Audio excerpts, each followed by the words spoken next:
Alright guys, how you like my setup guys?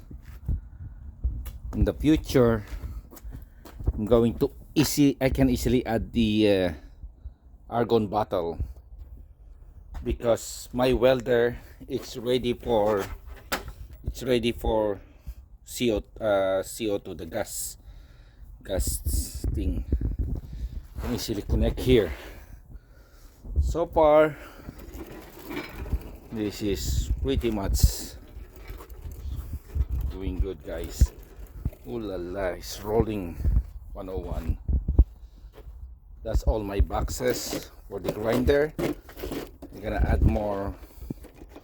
Let's say when you want like a table, I can put another box if I want to. That's not gonna remove guys because there's a hook.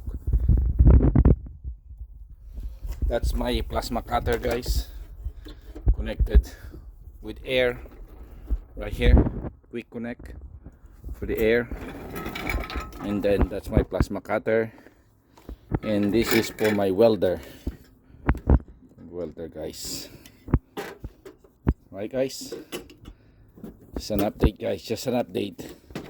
So far so good. I'm happy with the result guys. I still need to put some wire DIY.